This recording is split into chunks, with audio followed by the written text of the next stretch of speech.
Well, hello everyone, and welcome to Your Health in Your Hands. We are continuing our discussion on dementia, especially Alzheimer's disease, and all the different things that lead to that terrible, terrible disease. But it's not as unstoppable as we have been made to believe it is. There are lots of things that you can start doing.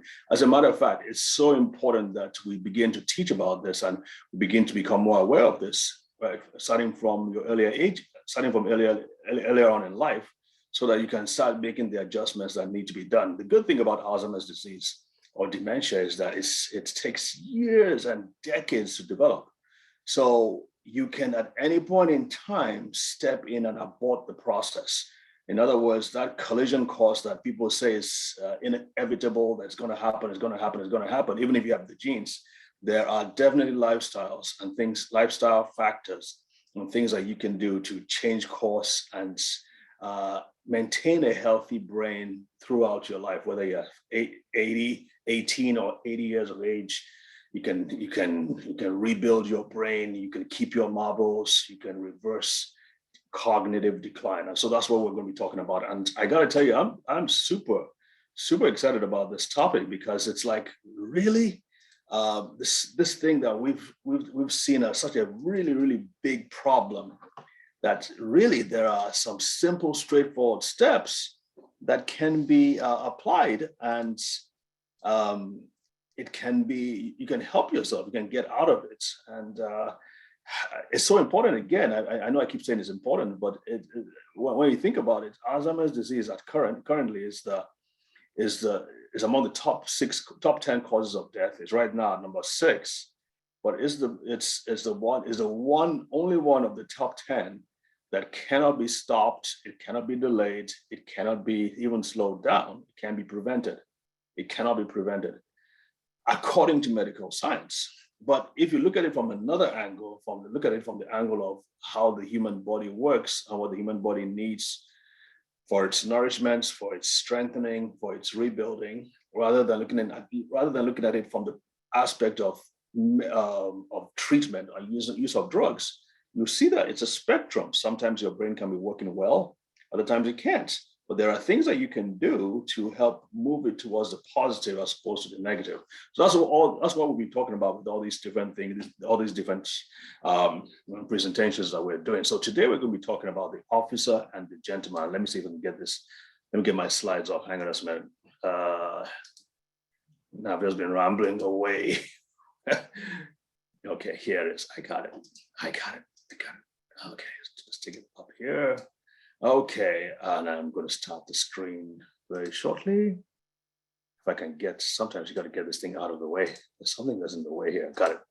Okay, so let's start. Is the immune system your friend or your foe? Now, in many aspects, we've kind of like talked about how the immune system can actually turn against you and cause all kinds of problems. In this talk, we're going to be saying how it can be both, and how you can make it your friend rather than your foe. Let's recap what we've talked about in the past. We know that when we talked about your brain on fire, and again, that has something to do with the immune system. Yes, it has to do with the endocrine system, but it also has something to do with the immune system. We said that we can, if we handle things right, we can prevent or reduce the blow, we can repair brain damage, even if you've had chronic depression, or you have PTSD, or you've had trauma, or maybe you even had a stroke in the past. There are things that you can do to rebuild the brain. We have about 7 major areas that we talk about, but in my opinion, and probably you probably can see this from my perspective as well, that the easiest and the fastest way to change your brain chemistry and your brain health is by taking specific nutrients or supplements or liquids. There are so many things that can now be done that can actually change brain chemistry. And I emphasize above all, C, D, Z means vitamin C, vitamin D, and zinc. These are the basic needs of your brain. And thankfully, they're also very cheap. So also is vitamin B complex. Magnesium, a little bit more expensive. omega-3s and DHEA are also quite expensive, also a little bit less easy to find. But if you maintain your vitamin D, your vitamin C, and your zinc, that should be the absolute foundation, plus the B vitamins or the brain vitamins, B1, B6, B12, especially important. Sleep is very important as well. So we kind of like talked about these different supplements. I'm not going to dwell too much time. This is what we're after. We're after maintaining a healthy, robust brain throughout life, as opposed to a shriveled, shrunken brain, which is not going to help anybody. All right, so let's start on the main topic today, the officer and the gentleman. Obviously, the officer. Okay, let me just tell you where I got this idea from. You probably seen the movie An Officer and a Gentleman by Richard Gere.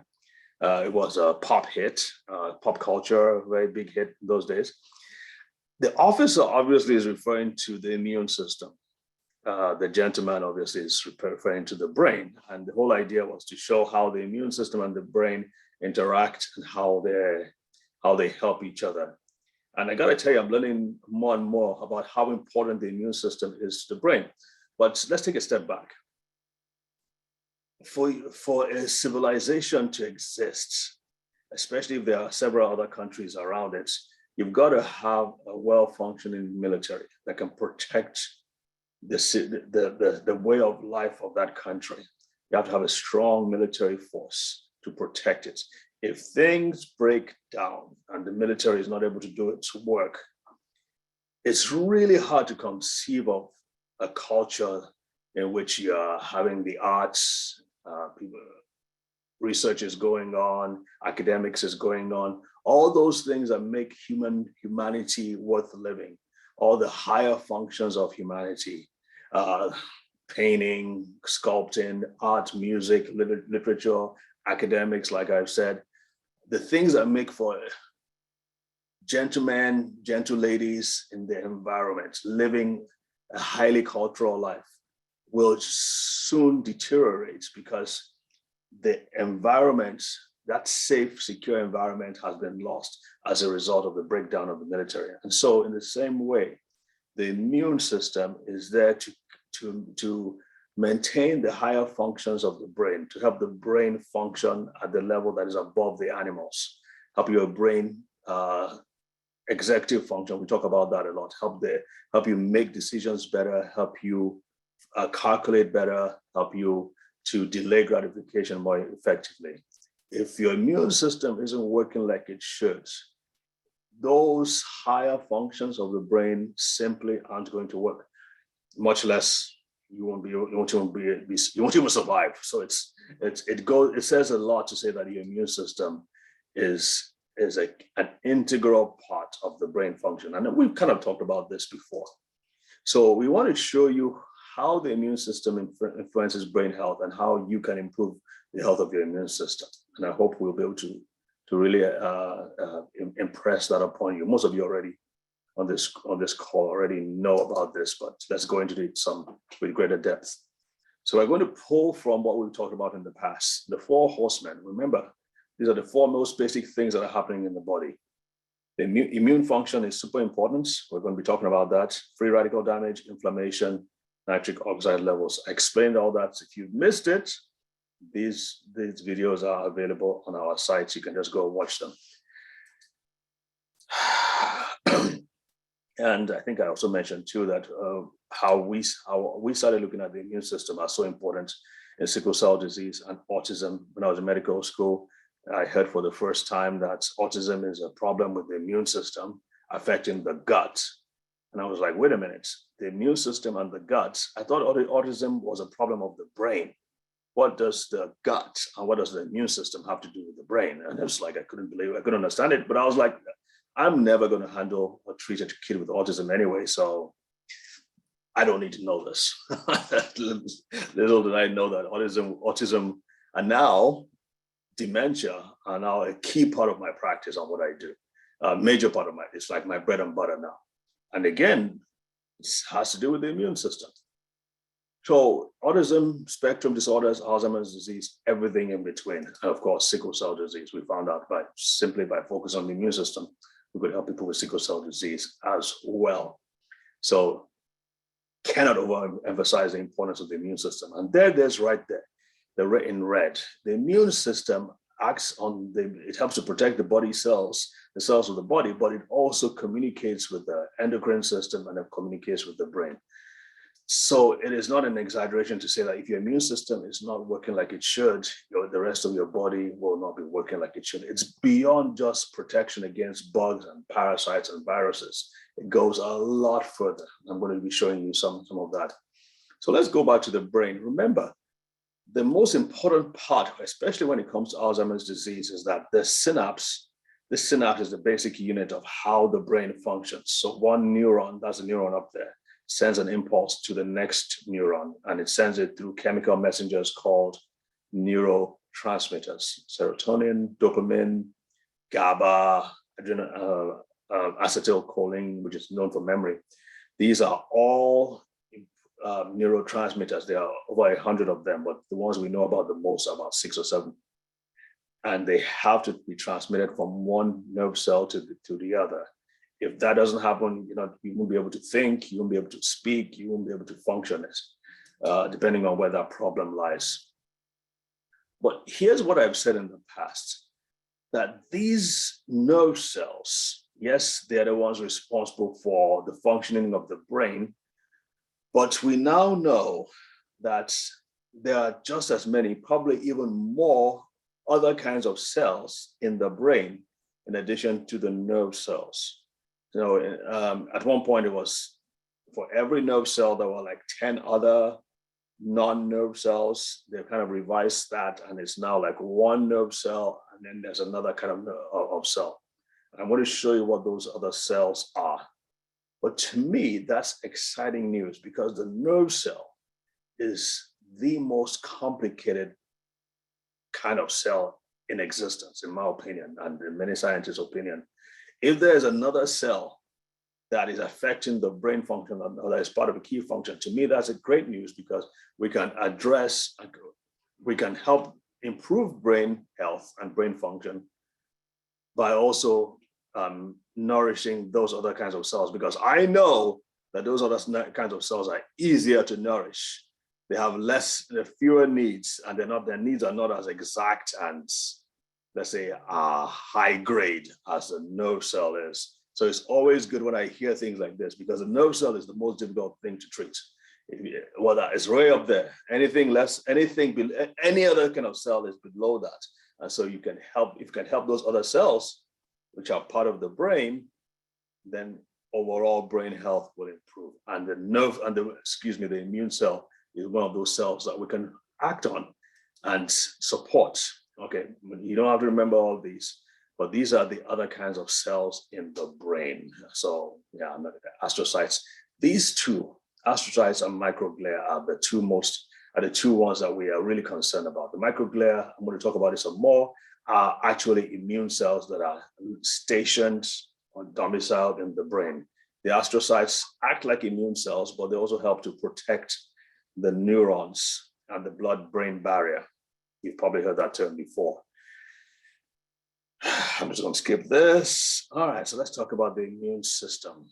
All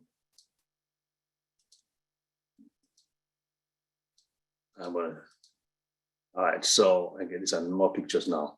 All right, so the astrocyte and the microglia. So what we know about the microglia, which is like an immune cell, is present in the microglia account for 10 to 15% of all cells found in the brain. As the resident macrophage cells, they act as the first and main form of immune function. I'm trying to find I'll have to explain that later on then. The astrocyte, a few things about the astrocyte. It helps to, let's see where it is. Sorry, guys. They do so many things in terms of improving communication and just maintaining the integrity of the brain cells. It's not so important for you to know what exactly they do, but what we know is this. If there's an invasion, if there's a threat to the brain, it's usually the microglia and the astrocytes that get activated. And they get activated because they're trying to defend the brain, they're trying to protect the brain. Sometimes they go overboard. And sometimes, many times, they don't stop when the threat is over. So just keep on firing. They keep on firing, they keep on firing, and they're releasing chemicals. They think they're trying to kill, and I say they think, they're trying to kill the enemy, the virus, whatever it is that they think is attacking the brain. But at the same time they're doing that, they're also destroying the structures in the brain, the nerve cells as well. Ideally, once they finish that attack, there should be other immune cells that come in and clean up, eat up the debris, mop up the excess toxins, get rid of those toxins so the brain can go back to normal. Unfortunately, many times that activation and that kind of warfare situation doesn't go down like it should. It just continues and continues and continues. We know this as it's called neuroinflammation, neurobrain inflammation. And it tends to be worse or less. The older you are, the worse it gets, and it's less controlled. It takes power and energy to keep things under control. And sometimes as you get older, you're not able, your immune system doesn't have that energy and that strength to calm things down. So it just keeps firing without control. And that's what kind of the things that lead you on a collision course to things like Alzheimer's disease and dementia, which basically is widespread damage of the brain over a long period of time. So I hope I kind of explained that. So the astrocytes and the microglia are the immunes, that they are the protective cells in the brain that tend to overreact in certain instances. And over a period of time, they cause damage to the brain. So again, that's the bad news. But the good news is that we know what helps to improve immune function. We know what can nourish the immune cells of the microglia and the astrocytes. If we maintain as whatever else we do, whether it's exercise or reading and writing and social contact, those all help as well. But I like to go to things as directly as possible. So go direct to the problem. No matter what, you should be taking something that helps with your immune function, that helps to nourish your immune cells. We've talked about C, D, zinc. The next thing is the ACE-mannan. ACE-mannan, or an immune support supplement that's, Olivia has one called Immune, that's Immune, IMMNUN, but that's without the E at the end. That helps to nourish the macrophages and helps to nourish the immune cells so that the immune cells remain robust and strong and healthy and they don't overreact. I want to explain to you again, okay, so here's the friend or foe. So we talked about how the immune cells can actually cause damage to the brain. And I've explained to you about neuroinflammation.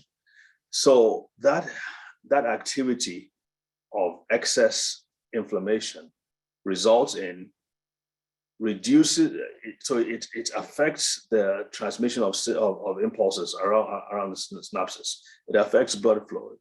It affects overall brain function. It compromises repair and recovery, and of course, it can lead to cell death. So I did an overview and said, okay, it can cause damage to the brain, but these are the ways that it affects the brain cells. And that's how it can be your foe. And it affects your thinking, your behavior, your moods, your levels. You feel, we've heard this term brain fog with COVID-19, especially with long haulers, people who had maybe a mild form of COVID-19, they recovered, but they never recovered mentally. They kept on having all kinds of headaches, blurred thinking, foggy thinking, not able to, lacking motivation, feeling depressed. That is a classic example of the immune cells overreacting. All right, that's the bad news. Let's talk about how the immune cells in the brain and in the bloodstream can significantly help in the in the development, in the activity of the brain. Research now shows that immune cells can actually help accelerate the healing process of the brain. Research also shows that also older immune systems, I just said that, have a deleterious effect on the brain. Translation: the older your immune system, the worse it is for your brain in general. That's the bad news, but there's good news. And okay, so let's see. So let me just say a little bit about the good news. I had some of those slides somewhere, and I apologize, it's not here. But I was watching a study by. I was attending a meeting about a brilliant Israeli scientist, researcher, who was talking about how they're now finding out that immune cells in the bloodstream not only help in maintaining and calming down neuroinflammation, but they go beyond that. They are actually vital to things like neurogenesis, the creation of new brain cells. They help to make the synapses work better. They help in transmission of impulses. They help to the myelin sheets. They help to maintain the integrity of the myelin sheets. In other words, what they were finding out is that if your immune system is healthy and strong, people tend, and they were doing this test on mice, so we're basically making some presumptive leaps now. But they found out that when they're doing this test on mice, they found that the mice were smarter. They were able to remember the maze, remember the tracks better. They were able to find the cheese more quickly, simply by improving immune function. I didn't say brain function. I said simply by improving immune function, these mice were able to figure things out much more quickly. And then they did it in the opposite way. They found mice and they made their immune systems weak and ineffective. Those mice could not perform those cognitive tasks. Their memory were not as good. They were not able to adapt as quickly as the mice that had really good immune systems. So ladies and gentlemen, you cannot have a healthy brain without a healthy immune system. But beyond that, if we look back again, because I do a lot with kids, when we find out that right from even in the womb, as a kid is developing, is the immune system of the kid that works in tandem with the brain and helps the brain develop properly. If the immune system, even in the womb, I really want to emphasize, even in the womb, if the immune system is flawed or there's anything that goes wrong, it's the brain development will suffer as a result. And even when it comes out, during those first crucial 2 months, 3 months, 1 year, 2 years, if the immune system is affected, and we see that in kids with autism, maybe they had recurrent ear infections or recurrent nose sinus infections, and their doctor just gives them a lot of antibiotics, just keeps hammering them with antibiotics. We'll find out that because of that, it affects the microbiome, it affects the bugs, and it affects the immune system. And eventually these kids, their cognitive performance, I'm not saying they all become autistic, but their cognitive performance is affected because the immune system is compromised. We cannot overemphasize the importance of the immune system. All right, having said that, what can we do? Well, it just makes sense that we want to improve immune function, and then we want to reduce the tendency for the cells to become activated or to become unnecessarily triggered. So we want to, let's see, what can we do to improve the immune function? So I've said this a lot of times. You want to improve your macrophages. The macrophages are like the Captain America of the Avengers, where the macrophages are the Captain America of the immune system. They're like the quarterback, Brett Favre, for if Leslie's on the call. They're like the quarterback, the Green Bay Packers. They're the ones who who coordinates all the different immune cells, and there are a lot of them. What you want to do is that you want to feed your macrophages good, healthy stuff, especially ace mannan, which is from the aloe vera plant. Number two, you want to improve your gut health, the health of your digestive system. We've said it in the past that 70 to 80% of your immune system is in the gut. That includes the immune cells. It also includes the bugs, the good bacteria and the bugs, which work in tandem, which work with the immune system to help provide good health for you. So you cannot have an unhealthy gut. You cannot be eating all kinds of terrible foods, saturated fats, processed foods, junk food, and say you're gonna have a good immune system. It doesn't work that way, because those are deleterious and very bad for your gut and your bacteria, your good bacteria. So you want to ensure that you're putting in good foods that help with the overall health of the guts. And one of the things that you want to be doing is one of the things that help to show for it that you have a healthy gut is if you're going to the bathroom at least twice a day, and missing the bathroom, just going like once in 2 days, not a good idea. Another thing you want to do is you want to ensure that your blood sugar levels are within normal range. Nothing compromises the immune system as much or as readily as high blood sugar. So that's a big problem. If you're not resting, if you're not sleeping like 7 to 8 hours a day in a dark, quiet room with no cell phones near you, no computers near you, it can affect the quality of your immune system as well. So let's say a few things.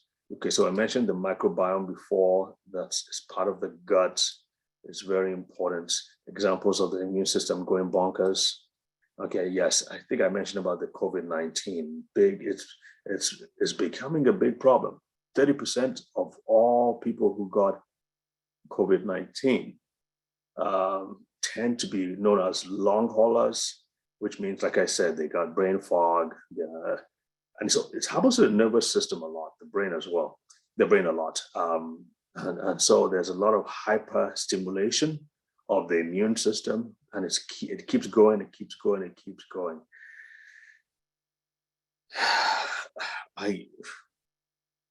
And many of these people are going from doctor to doctor, to hospital, and they're just being told it's all in your head, it's all in your head. Probably it's in the head, but it's not just a psychological thing. It's many times or most times the immune system that has just gone awry. And I just feel for those people. So sickle cell disease, again, in the immune system is it's not working like it should. Autoimmune conditions, we've said a few things about that. Okay. All right. So let me see. I think there's something else I wanted to show you. Let me just go back to that. Excuse me, real quick.